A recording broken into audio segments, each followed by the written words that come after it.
Hello everyone, welcome back to my YouTube channel. This is me Faisal and welcome back to my new vlog. তো আমি চলে এসেছি আমার ফ্রেন্ডের রাজপ্রাসাদে। এই যে দেখুন, এটা হচ্ছে গিয়ে তার রাজপ্রাসাদ। তো ও এখানে দাঁড়িয়ে দাঁড়িয়ে একটি ক্যানভাস পেন্টিং করছে। দেখুন, এটা আমার ফ্রেন্ড আর ও এখানে ক্যানভাস পেন্টিং করছে কত সুন্দর করে। আর এটা হচ্ছে ওর টেবিল। তো এটা ওর ছোট ভাই। আর এখানে হচ্ছে কি ওর ওয়াশ। আর এটা হচ্ছে কি ওর ব্যালকনি। দেখুন, এখান থেকে অনেক সুন্দর একটি ভিউ পাওয়া যায়। যদিও তার বাড়ি ফেনী সার্কিট হাউস, তারপরেও এখানে অনেক সুন্দর একটি ভিউ পাওয়া যায়। তো এটা হচ্ছে কি আমাদের ফেনীর বিখ্যাত কমার্স কলেজ মাঠ। দেখুন কত সুন্দর একটা ভিউ। আর এটা হচ্ছে গিয়ে তার পাখির গোডাউন। দেখুন এখানে তার কতগুলো পাখি, এটা তার গাছ।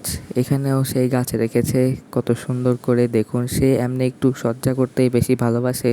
এটা তার পাখি, একটা পাখি।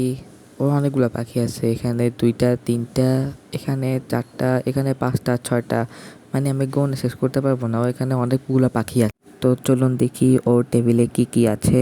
তো এখানে একটা গাছ আছে, এখানে একটা ব্রাশ, আর এখানে ওর ক্যানভাস পেন্টিং গুলাই আছে। ও যেহেতু আর্ট করছে, জন্য ওর টেবিলের এই অবস্থা। তো ওর ক্যানভাস পেন্টিংটা সম্পূর্ণ না করে দেখুন, ও আবার কি আমার আঙ্গুলের ছাপ নিয়ে একটি লাভ নিয়ে কি যেন করছে, আমি কিছুই বুঝতে পারছি না। ও বলে এটা নাকি অনেক বেশি সুন্দর হবে। তারপর আমরা একটু বের হলাম কমার্স কলেজের মাঠে হাঁটাহাঁটি করার জন্য। দেখুন কত সুন্দর। তো এভরিওয়ান, এটা হচ্ছে কি আমার আজকের ব্লগ। আশা করি তোমাদের কাছে অনেক বেশি ভালো লেগেছে। আর এটা আমার চ্যানেলের ফার্স্ট ব্লগ। তো এখানে অনেক দারুণ দারুণ ব্লগ আসবে। ততক্ষণ পর্যন্ত সুস্থ থাকুন, ভালো থাকুন। আল্লাহ হাফেজ।